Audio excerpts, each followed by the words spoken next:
Seigneur, que ta grâce, seule ta grâce. Nous voulons instaurer un état de droit.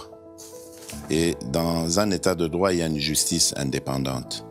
Ce n'est pas à l'individu Félix Tshisekedi de commencer à faire justice.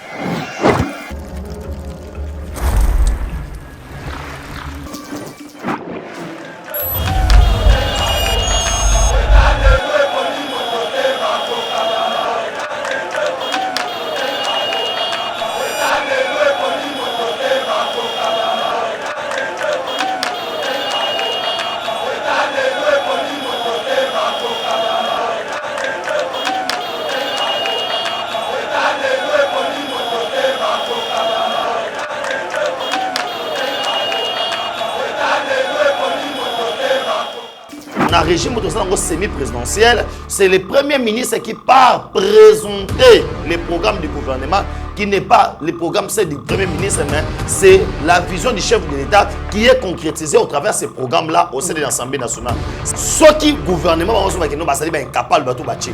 C'est bien bon. Rôle de député interpelle les ministres, poser ma question orale dans l'Assemblée nationale. La question qui est ridicule, il y a Moussalate.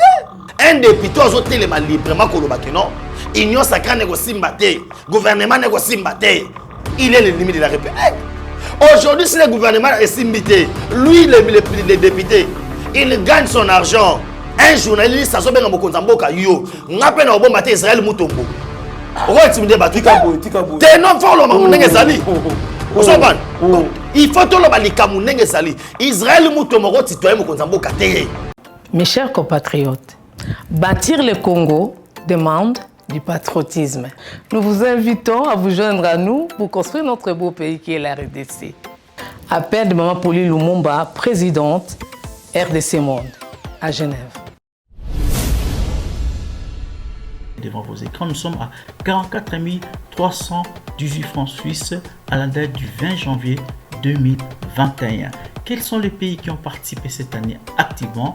L'Afrique du Sud, l'Allemagne, l'Australie, l'Autriche, Belgique, Canada, Danemark, Écosse, Espagne, Finlande, France, Irlande, Italie, Japon, Luxembourg, Norvège, Ouganda, Pays-Bas, RDC, Suède, Suisse, Turquie, UK et les États-Unis. En tout cas, nous comptons sur vous pour atteindre cette année 100 000 francs minimum pour commencer nos projets.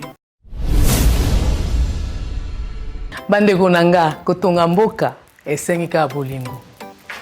Bino moko bomoni transparence to laksi bino côté mbongo. Moyibe yate, lokuta pe ezate. Alors boya to sangana to tonga mboka na biso les grands Congo. Merci. Malobaya, présidente RDC Monde, Pauline Lumumba à Genève.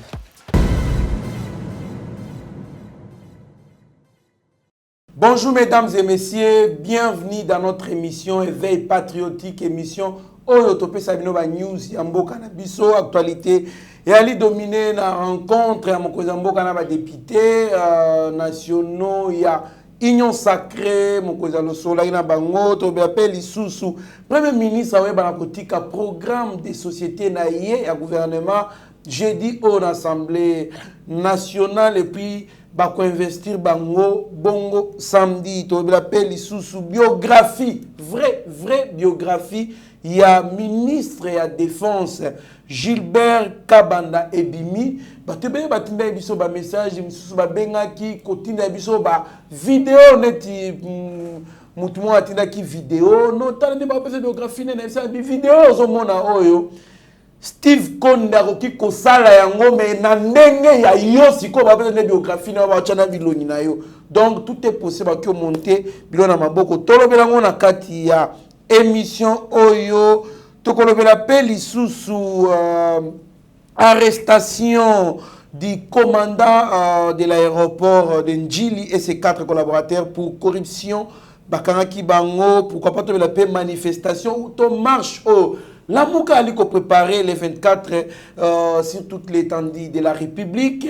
Ça la marche pour la guerre, il y a Est, consort pour la Beni. Na mwana mboka Benjamin Mwanasuka, pièce contre pièce, l'actualité. Ndete okota na mozindo, ya maïnyo sur notre total sabino. Mwana mboka Benjamin Mbote. Mbote ndeko Trésor Kandolo, Mbote na plus de 8000 abonnés ya Yeba TV.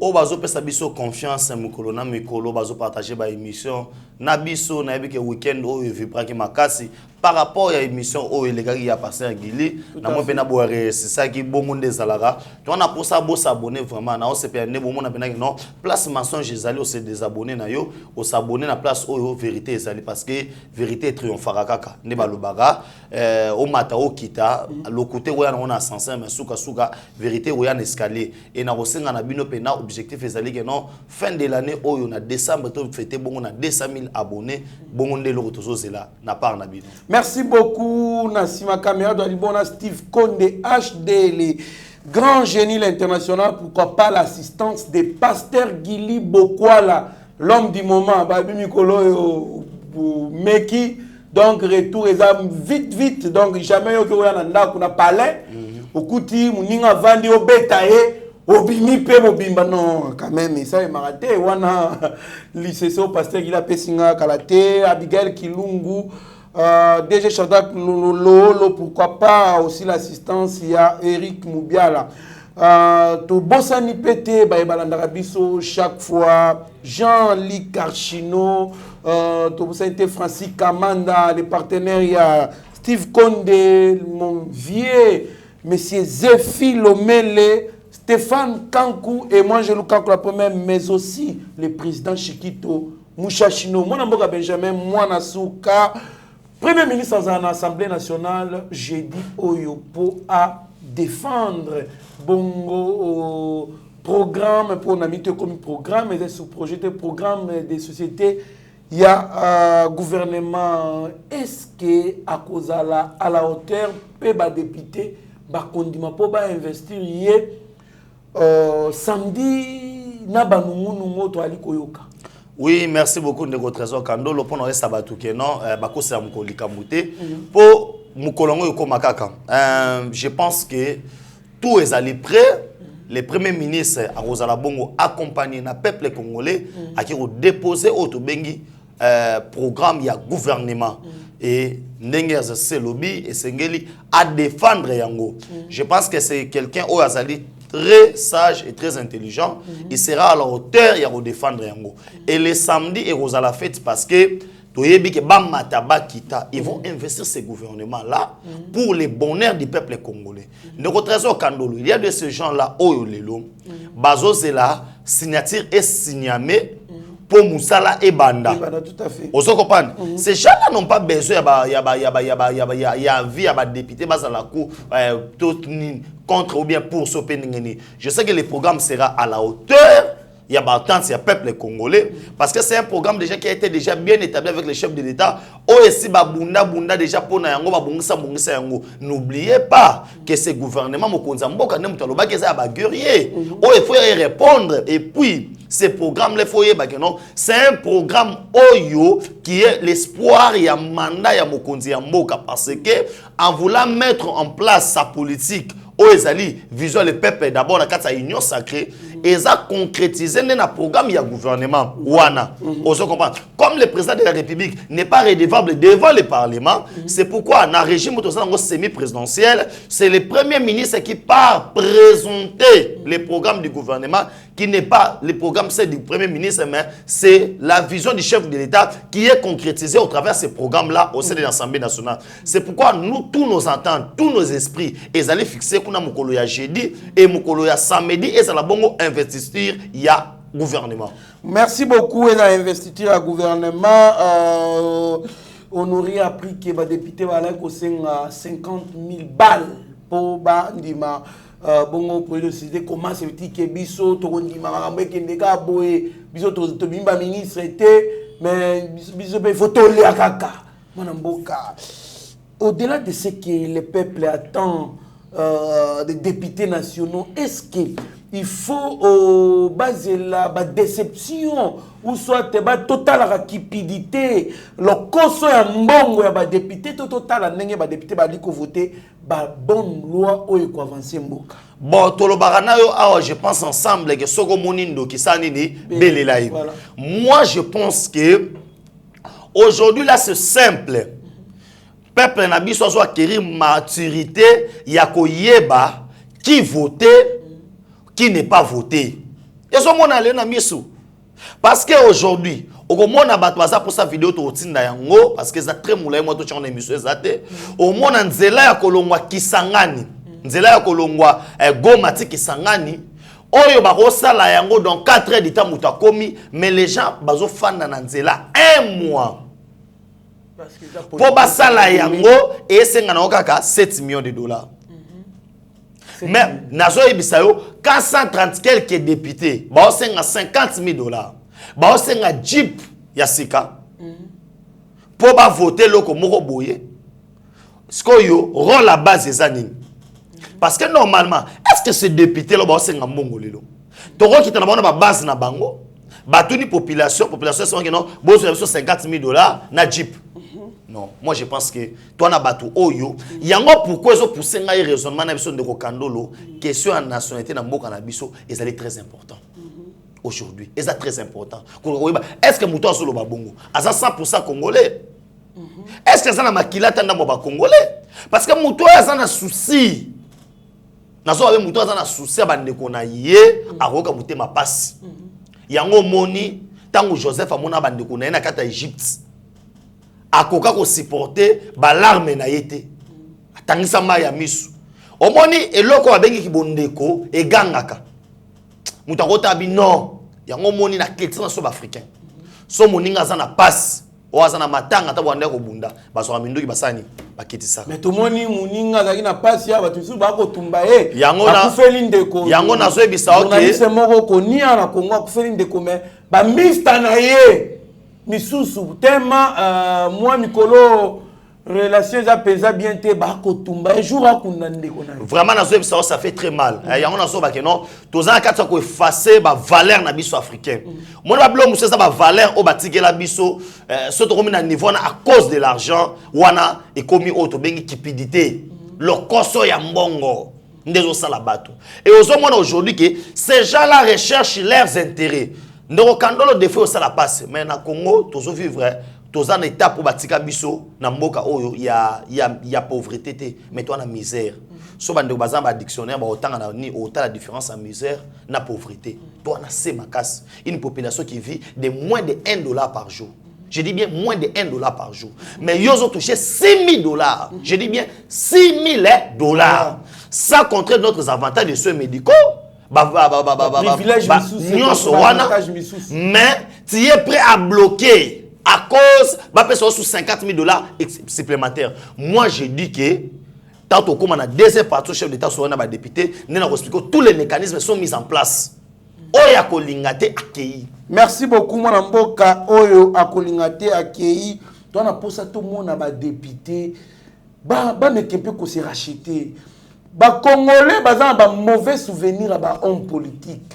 Au Congo les hommes politiques s'enrichissent au détriment des peuples congolais. Bango ba ali ko s'enrichir ba avantage ya bango ba na bamba ki otanga na poto ba couloir ba tio ba shida ba la vouloir il faut pas voter, il faut pas là. Par exemple, privilégier le ministère moko boye, mais ministère en coulisses et là pour pas privilégier le ministère, il y a un ministère qui proposé baloi misusu ba fandé lango. C'est pas normal. Bon mais qu'un peu qu'on s'est racheté, bon paie sa image misusu na mois 3 ans ou soit 2 ans et demi éthical et qu'on a bien makasi pour vous racheter. Parce que biso tokosa la ba contre-campagne pour la député surtout hémicycle oyo. Pourquoi? Puisque oyo bino bola kisi biso ezali kanai. Bokozamboka a des bons projets, il a la bonne volonté, mais vous êtes là pour bloquer makambutu ba initiative Bokozamboka tokosi la na bureau. Moi la mboka en même temps tolanda ki lobby Bokozamboka. Mbaki ba député a sona bango a rappeler bango mission na bango en tant que député. A rappeler bango rôle na bango en tant que député. Pourquoi ils sont élus? Pourquoi ils doivent travailler pour l'intérêt du peuple congolais? Mais ayebi pe bango ke bino bo détourner vision na bino pour na ambition politique na bino. Mon amboka, est-ce que vous pensez que moral mokoza mboka tche bango achaka bango moral na des biens union sacrée ache bango sous moral? Est-ce que ekosimba te on va investir, on ne va pas investir? Bako exiger kaka mbongo bali ko exiger bien que bali ko boyango sur la voie des zones bako boya non jamais mutata mota sengi mbongo, mais dans les coulisses ce qui se dit ba sengi mbongo $50,000 il parie na ba jeep. Mon amboka réaction na réaction na ngai, je pense que makambo eza très direct hein wana nazo senga papa benga Léon Lemba Eliezer Tambwe Christelle Vangu na soki Daniel Mbao na lobi boy na rappeler bino peut-être ba yebi soki Daniel soki Daniel soki nani honorable Daniel Mbao honorable soki Daniel soki nani yoka sikuni rôle des députés ezali boy le rôle d'un député hein ezali pour élaborer les lois, de 2, contrôle du gouvernement, de 3, les entreprises publiques, et non pour être nommé ministre. Au moins, les lois, les peuples congolais ont compris que tant que comme journaliste pour ça makelele ba Eliezer Tambwe ba oh nani papa Molière baba Léon Lemba bando ça makelele awa croyant que so makena hémicycle na kasa que non na mona papa Léon Lemba na mona Eliezer Tambwe tant on a projet de loi moko boy oh ko changer moka ça veut dire ba kei ba ibeta mission na bango te on a bien rappeler bango mission quand toi un député aux une mission aux rôle na yo inversé rôle na yo comme que non okota bepozo mbongo si rebelo que non salata so mutu ya bongo ebina no rôle n'était que député ne ba ko ministre topo ke ya batu mususu ba ko ka mériter que ministre wana pété toujours ta la peine niveau niveau ya raisonnement ya mutu yo lelo za député ki osali masolo na nani non tu es là pour donner des solutions. Si le ministre, moi j'estime que ce qui gouvernement va incapable de tout battre, c'est bien bon. Rôle dans le député, interpelle les ministres, poser ma question orale. Dans l'Assemblée nationale, la question qui est ridicule, ce n'est pas un rôle déjà que non. Un député a tellement librement que non. Union sacrée négocie batté, gouvernement négocie batté. Il est le limite de la République. Aujourd'hui, si le gouvernement est simbité, lui, le député, il gagne son argent.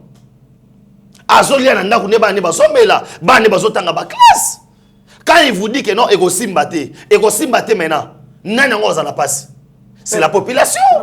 Ça veut dire, pour mettre en place politique, c'est pourquoi le chef de l'État était bien clair. Et puis de 2, je vous apprends aujourd'hui de Rokando Loké. Au cas où Baboyi, qu'on investir, gouvernement, il y a Samalou Konde, il n'y a pas d'autre solution. Nous sommes dans un régime semi-présidentiel de Rokandolo. D'où alors, le président de la République n'est pas redevable devant l'Assemblée nationale, devant le Parlement. Par contre, c'est le Premier ministre. Comme le Premier ministre, le gouvernement est nommé par ordonnance présidentielle. Au cas où tu as l'Assemblée nationale, c'est possible, le président de la République, par ordonnance présidentielle, à confondre sa gouvernement et le gouvernement va continuer à travailler pour continuer à légaliser un mot. Et ça, c'est simple comme bonjour. Moi, je suis basé sur le danger, ce qui peut en dégager. Moi, je suis basé extra. On se comprend. C'est pourquoi ils ont tout intérêt. Je dis bien, ils ont tout intérêt. Il y a qu'on investir le gouvernement dans samedi. Ceux qui va boy pour investir le gouvernement, il dit que non, baboy ordonnance oyo était premier ministre. Premier ministre a outi il se présente là-bas avec une ordonnance signée par les chefs de l'État, les garants de la nation, conformément à l'article 69 de la Constitution. Le président de la République est les garants de la nation, les garants de bon fonctionnement des institutions. Il est l'arbitre. Au moins, il va te un conflit. C'est pas nous.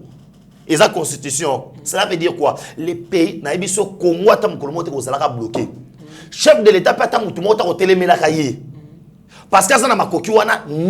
Et puis, je rappelle seulement aux députés que Paléwana, ils ont parlé du gouvernement, ils ont parlé des députés, mais ils ont parlé du peuple. Nous avons ces droits-là, il y a Mokolo ya samedi. Nenge zalaka ke non match zo beta. Ba ba kumisa Imana, ba ba kumisa Vita, ba ba kumisa Renaissance, ba ba kumisa Mazembe Lupopo, neto kuya. Moto na moto net ngani na zaona, moto na moto na ministre ne wa to beta maboko. Pour cela na biso ndoko kandolo. Pour ces pays, on doit booster, on doit pousser les gens pour mboka ebonga. Ces pays continuent à gouffre. Libulu moko ya moulayi.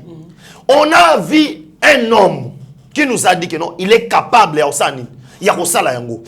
par ses actions, il y a 2 ans, nous voyons volonté à Mokonzamboka. Il y a beaucoup de changer. Et aujourd'hui, quand le mal, on ne doit pas rester en inanime. Bino bolingite muto critiquer Mokonzamboka, ceux qui muto critiquer Mokonzamboka, donc vous attaquez vous êtes incapable de défendre le bilan Mokonzamboka il y a 2 ans et qu'on sort ceux qui Tumbi Mokonzamboka reprocher Bino Bamboa naye Bino Pasteur Gili Abechole donc presque biso surtout auto défendre Mokonzamboka to bimi biso Bamboa naye poto finga mutuana vraiment na koyebisa ye mutu azoloba wana kana ye na positionnement na ezana wapi parce que il faut te positionner mutu. Moi, ce n'est que normal. Je suis ici d'une famille, IDPS. Je soutiens l'institution, le président de la République. Ce qui est là, va toucher chef de l'État. Va toucher l'intérêt parce que les noirs sur blanc qui m'a qui est très bien. Tout à fait. Ce n'est pas moi. Exemple, moi, on peut ce exemple. Catholiques et tout conso, ils ont pris de lettres qui vont continuer à l'ambassade. Pour nous dire non, na Congo boy na boy. Non, ba répondre bango et pas ba ambassade ba non. Depuis monde des ala monde, depuis Congo des ala Congo, to tikala ko n'a jamais cardinal wana ngate ba ambassade et répondre ba lettre catholique à Kotsaki. To tikala ko n'a jamais cardinal ya motema mabe boy. Pour biso mo to wana misu, to wana mato to vivre pe na Congo ngo. To zali ba représenter ba pays na biso. To zo mona makambo yo eza kati ya kusalema. Aujourd'hui, quand tu me dis que tu as un bois, ton numéro sur un bois, tu as pamba, ton numéro sur un pamba. Mais aujourd'hui, quand un journaliste, aucun de un mensonge public, aux soit hôpital, ils ont Douala, au Tchango, na Congo, pour l'intérêt. Yosa, censé osala naître. Tant que na Mbujimai, au lobby que non, na Mbujimai, censé zaka, moi, ben on lieu touristique. Babate makambulongo pour matana sincère. Sko biso to vanda kimia to ndima mbo lukuta. Tango zo kende Bukavu, olobi na Bukavu na tango na Bukavu baga na nzela ka moko. Ezo cher batuni na mutu. OK za lokuta. OK za lokuta. Sko yebisa ngai en face à mensonge à bongo. Biso to lobate. Tango lelo oyoyo. Nini ya sneleye ba transformateur et ya massa silence radio soto lobi bongo ba mbo bazoloba tangu lelo ba bis mais na oyebisa yo nzamba ko sunga to kita sur les lieux lelo oyo na niveau ya Kanchachi hôpital moderne ya basoda 85% c'est Sili qui en parle. Tant qu'on a régime passé, baso soit Damas à basoda, bato kengi la mokondi, bacha wana kata chasser. Lelo basoda on va rotonda, ration militaire mupanzi. Tolo baté. Qui en parlait? Aujourd'hui, ce qui lelo baolo baki liberté d'expression. Kolobela mutu ko tele maboy. À l'époque, il pouvait parler à Marshal Mobutu. Face à face boy. Nani bato to ba ocha munoko nani. Aujourd'hui, quand on parle de la démocratie, la liberté d'expression, n'est-ce pas l'IDPS? Aujourd'hui, Moutazo le Kanambo na média, azo benga Mokonzambo ka patin, placebo. Moi c'est Kabila. Azo kitisa. Un journaliste, azo benga Mokonzambo ka yo. Un journaliste azo benga Mokonzambo ka yo. Ngape na obomba te Israël Mutombo. Otimide batuka boy. Te non folo mamunenge zali. Il faut que l'on ait Israël Moutomoro citoyen Mokonzamboka. Yango wana j'ai aimé cours constitutionnel, bazo longola outrage à l'autorité et longola 3,5 ans. C'est bien bon. Basala ngobongo. Parce que na moni ke bato bazo linga bazo confondre entre liberté d'expression et le bitrinage. Oh mutangote malelo aluba n'importe quoi. Aussi jamais konza mboka. Et aujourd'hui le peuple congolais baza bazo baté, il comprend que Ozad Moutazana Simanayo et ça ancien première dame après sa robe en bon poste, on reconnaît tout. Moi, je pense que Ezali, Kozanga va peut être politique, to Kozanga notion politique. Les gens pensent que aussi sa guerre en Est, on a guerre le Congo, les bassins du fleuve Congo. Ce qui va être notion la neutralité du bassin du fleuve Congo. Ce qui va être comment est-ce que le Congo est convoité. Ce qui va être la richesse dans le Congo. Et puis le nombre de puissances mondiales, des pays frontaliers. On va na posa bayaka na Congo. Ces bébés ils ne peuvent pas taxer Mokozamboka qui est incapable, incompétent parce que guerre c'est une guerre trop complexe. Bango ba que ça voit que ezali kaka olali bo la mukimba la moko si guerre ya est. Ndeko Kandolo, chose grave. Je dis bien chose grave. Sango akirobina na est côté ba onyo koma. Ah, tika boy. Côté Batu, baza na passé. Ya on a bisio, Yorana Bissau. Au comprendre l'oroni. Au moni awa, et la campagne de la diabolisation. Pour nous diaboliser le peuple mingi, on doit utiliser les médias. Montrer au peuple congolais, montrer la face du monde que non, facture ça et l'autre côté. Donc, bazo utiliser, si je comprends bien, bazo utiliser Alex Akaba mabé à chef d'État. Donc, il y a un embouchement à l'objet mabé à chef d'État. À quel gomme à l'objet mabé à chef d'État, c'est ça. Mais rôle va passer en guanate.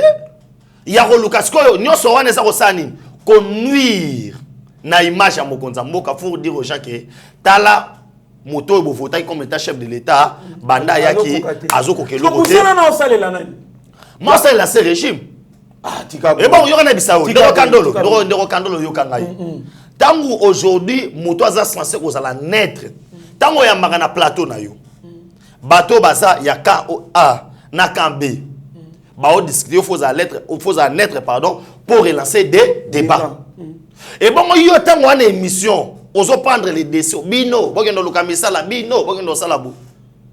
Ya opé sa biso bisa rotina bogendo lukamisa la pour la nini.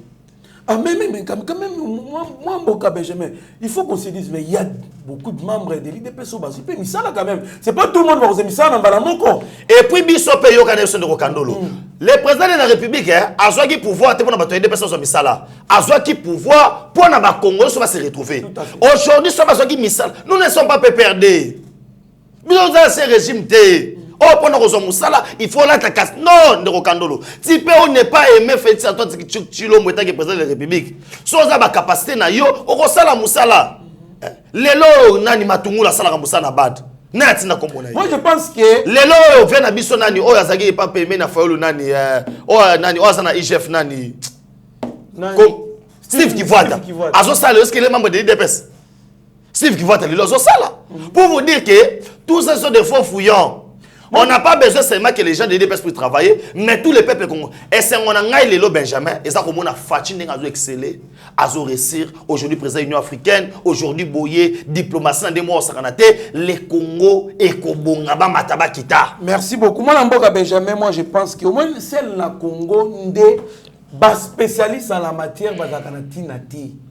Sous d'autres sié na Mboka misusu, na batana lingala. Ce qui a un problème, il y a Mutuka. Il y a un problème débat. Et il y a un quartier dans l'avenir, il y a Mutuka. Il faut pas nous ingénieur, mécanicien, électronicien. Oh, il y a un mécanique. Batounaye a départagé le débat. Ce qui est dans la politique, il faut que nous batou. Oh, il y a politique. Batou dans un parti politique. Parce que dans un parti politique, il y a politique. Tout le politique, c'est un ibalakis. Ce n'est pas que pour les autres communes, agronomes, médecins, chimistes, commis comme ça là, que la politique n'est pas désordre, c'est commenter. Bon, et ça, le roi Batumoro va s'improviser dans le journalisme, à côté de Aboye, tellement frère na bango église, na simawana ti, à comme peut les journalistes, état un infirmier. Bon, moi to lobelango mingi exactement na ko bisa Aboye. Aujourd'hui, ça na batu oyo. Balingi ko Otolobi, kokoma ba spécialiste et loko oyo, baza na maîtrise na ngote. Tango wana maîtrise et loko te, oluko koma spécialiste na ngo et aussi mbarate et monaka na esaleli. Ndo otoloba wana sozo le mutu oyo atangeli loko wana classe. Nita Bigael Kiluma tangeli pena journaliste. Voilà. Nanchiki licencié.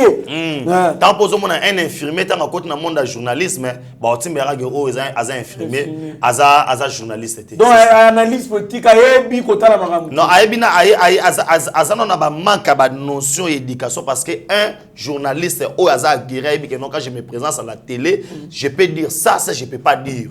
Ozo comprendre.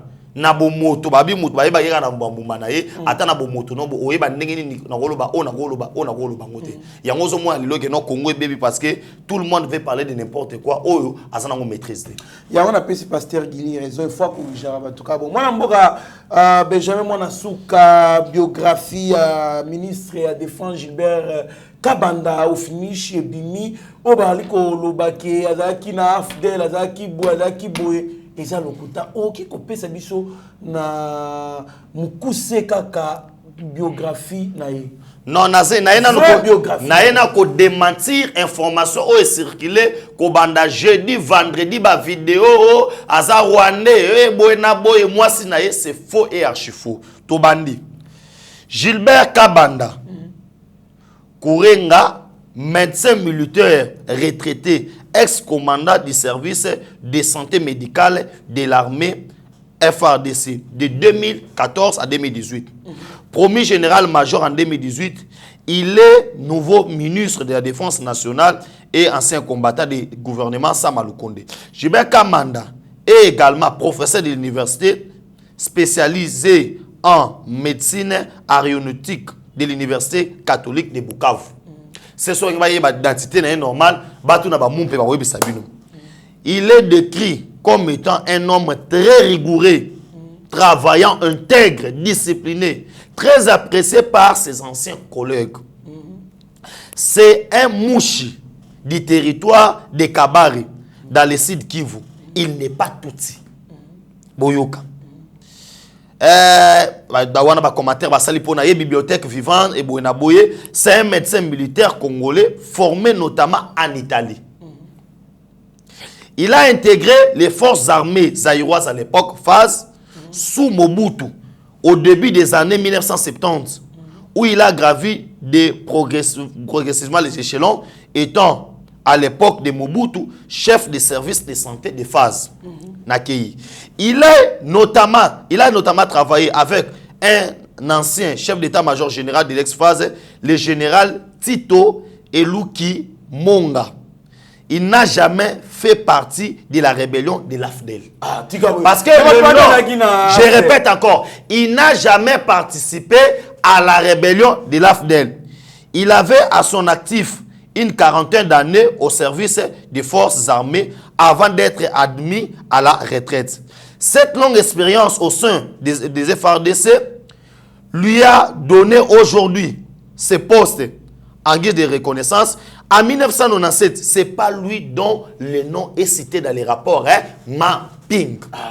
Ne confondez pas des histoires, mon frère. Nazobi Sabino, ne confondez pas des histoires. Eza moulayo etika baotinda ba internet botanga surtout pour na lokola Sabino que je ne suis pas le porte-parole du ministre de Défense.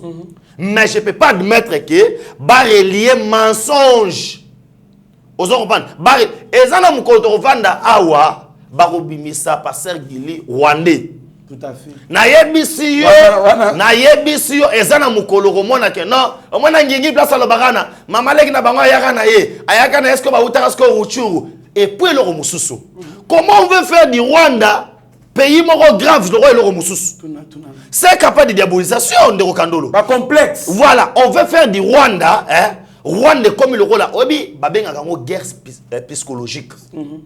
Lelo oyo omoni bitumba David na Goliath. Tout ce qu'on va encore pour Goliath, David a nommé Nangote. C'est aujourd'hui aussi.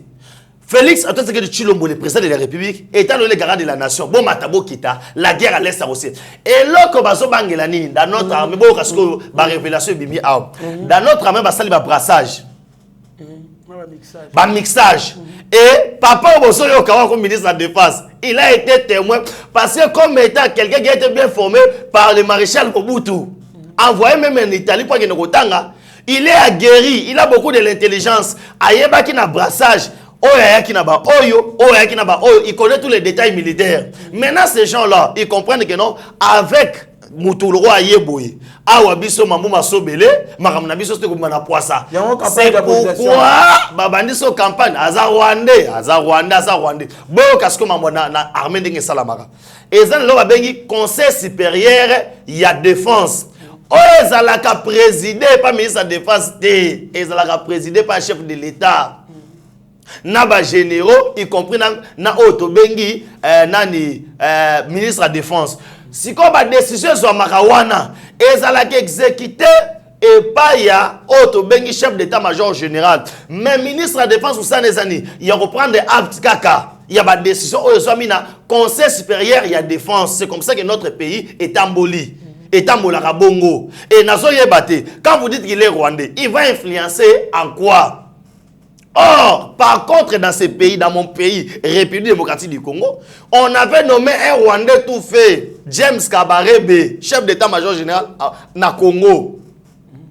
A régné P. Awa. Bon, tout n'a pas droit c'est la grande hôtel. James Kabarebe a na Congo 5 jours, na Rwanda 2 jours. Qui en parlait? Silas Radio. Aujourd'hui, au sein de l'hémicycle, on pointe les députés du doigt qui n'ont pas ça responsable. Il y a des groupes armés. Qui en a parlé? Moïse Nyamugabo, auto yebi nationalité na, auto yebi makamuna surtout. Quel est ce député là-bas qui non, to reseje na Moïse Nyamugabo te poza Rwandais. Ba bisanga lelo. Ils sont où? C'est pourquoi on vous dit que non, et ça campagne de diabolisation. J'ai vu ça circuler dans les réseaux sociaux. Oyo balingi bazona buzoba balatisa première dame. Nazo Sabino qui boko luka na buto luka na moyi. La guerre à l'est appartiendra au passé. J'ai aimé le premier ministre qui a dit que non, il est grand temps de préparer processus, il y a départ, il y a MONUSCO. La MONUSCO ne restera pas éternellement au Congo. Mais nous ne sommes pas d'accord. Nabato ba luka ko diaboliser peuple pour Einda parce que on est au courant, na 3500 militaires oyo bozo préparé pour bakota na FRDC, na teni na biso, bazo ta quelque part. Tu es déjà ba Congolais baza mieux informés. Et aujourd'hui, je vais te mettre en défi que le gouvernement Kobima. Merci beaucoup, Mme Mboka. Arrestation du commandant de l'aéroport de Ndjili et ses 4 collaborateurs pour détournement des deniers publics et corruption. Mme Mboka, réaction à yo, bakonzi bali kokanga makaka. Mais bali pe kotika muyibité. Non, c'est un système oyo et fanda qui déjà batou, na mutu. Banalisaki yango bakomisaki en mode de vie. Oso comprendre bakomisaki en mode de vie. Et le roi moi nozo fi ba musapi. Atika musapi ka lelo na lobité. Il faut azwata un mo bache pipi na munoko, un mo bache pipi na musapi, un mo bache biloko na bololo, malem ba osani autika. Et aujourd'hui là, notre aéroport est comme qui sujet à mafia. Surtout voyageurs au monde na mambo salama ondi maté. N'abord on tourne na bagage na aéroport ezaki souti bon mo boka na maboko bo mais yo ka mbongo ebimi kuna mbongo go passe kenda wana mbongo go passe wana ba futsa ngo ka ba pona likamuni.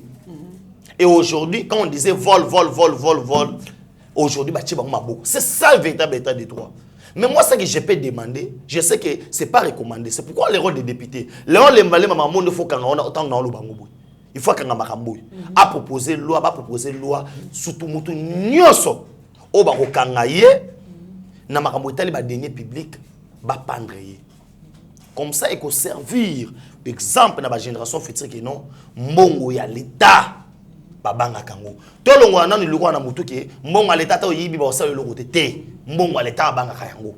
Merci beaucoup, Mme Mboka. Tokomi presque na souka émission na biso marche de la Mouka le 24 pour protester contre la guerre de l'Est. Beni Batoualiko Koufa et consorts va décréter marche sur toute l'étendue de la République. Non événement.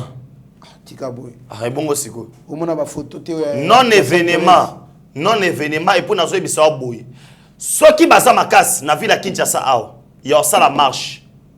Les 24 jours. Est-ce que vous comprenez, Nan? Pourquoi ils ont choisi la date du 24? Babi que les 24 populations ont mébélé pour qu'ils nous soutenir. Premier ministre, Sama Lukonde. Mais pas le date Moussoussou. Soit pas le date Moussoussou. Premier essai, Martin Fayoulou. Férié, ce qui est une ville morte. Toute l'étendue de la République. Et ça, la mawap. Et ça, la mawap. Mais si comme français, belge, non, total, à ce que mouto yo, à ce prévaloir que le non, abimi, premier année dans l'élection. Nas, na qui pas. Un de Rokandolo. Na ebiso, c'est un événement. Ngana osenga bango ba décanter date. Bacha ngata les 3 ou les 4. Parce que les 24, babi ke biso to zana balabala pour soutenir Otto Bengi, premier ministre. Ok, merci. Vice-ministre de la Justice Afundi, ancien premier ministre Bruno Tshibala, pour ne pas avoir, pour avoir détourné les salaires et primes de ses conseillers. Oui, c'est très important. Ma pratique, les cas qui mingi n'attendent Tshibala. Moi, je pense que Bruno Tshibala, il mérite à qu'il n'a se justifier. Un d'abord, à Tchaba conseiller Bela Lukuta. Talaka mutu na niveau ya ko bloquer na ba prime baninga. Salaire na premier ministre ça combien? Ba million. Oh bande ko toucher. Ah salaire ba million papa. Ba million ka c'est soit sali. Te ba 1000 ka c'est yes comme tant soit sali. On a ba million. Est-ce que Tshibala n'est pas millionnaire, il est millionnaire. Il est millionnaire. Somme on estime par exemple salaire na 200 000 ou 300 000 ou 400 000. To nazo estimer. Nazo estimé na bête que ça bongo. À combien? Nathan Salaki. Mais pour mon aké, comme quelqu'un qui est voleur, à côté tina katsavani. Il y a un asso bisao. Tu sais, on va parler la gouvernement fan daté, parler la ils savent que au sorti il y a investir gouvernement oyo beaucoup de gens place na bango ezana boloko prison. Merci beaucoup mon amboka Benjamin Mwanasuka. Toko presque na souka émission na biso. Merci à Alberto Mubiai, Tinangalula Michela, Moninga Malamu, 16 Kasongo, Papa Jana Beni. En tout cas, to pesibino merci Bisika Bozali, mon amboka.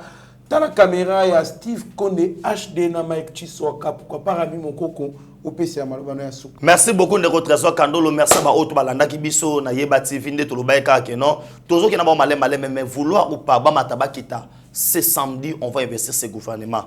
Dans les cas contraires, il y aura bien et bien la dissolution de l'Assemblée nationale. Wana et le Bibiso et Mate Kita, le peuple est mort à la Wana pour nous soutenir le Premier ministre. Nous avons souhaité bon séjour na Kinshasa, na pasteur Charles Bameko. Charles Bameko Oyo, Tobé Oya Outi France, Charles Bameko B52, l'homme de Mopanga, Oya Rosala, du 22 au 24 avril, na salle Mounene Oto Bengi Showbiz, Bana Nzambe Belebo Yawana, Poto Kumi Sanzambe, Tozanae Elongo, Talara l'homme de Mopanga B52, Papa Charles Bameko, bon séjour na Kinshasa. Nabo Sanité, Francisca Manda, sponsor officiel à Steve Konde, Nabo Sanité, Zéphilomele, vraiment. Nzambe apambola pourquoi pas papa Deko Molema na Crispin Chibambe et Nzamba Zanabino na bo sente mama na Brigitte Kaja Charambu place aux aliba mbote belé et pourquoi pas topé sa moté na auto bengi mama lumière tumba papa dipa Nzambi Kolo Nzambe abate la bino tokutani mukolo ya lobi. Merci beaucoup. Merci beaucoup mwana mboka Benjamin, merci na batunyo so balanda kibiso, merci na ONG Cepelas. En tout cas, merci. Vous allez ébélé, vous allez vous avez branché sur Yeba TV, vous avez décidé, mieux vaut être maître de silence que plutôt esclave de ses propres mots. Merci. Seigneur, que ta grâce, seule ta grâce. Nous voulons instaurer un état de droit. Et dans un état de droit, il y a une justice indépendante. Ce n'est pas à l'individu Félix Tshisekedi de commencer à faire justice.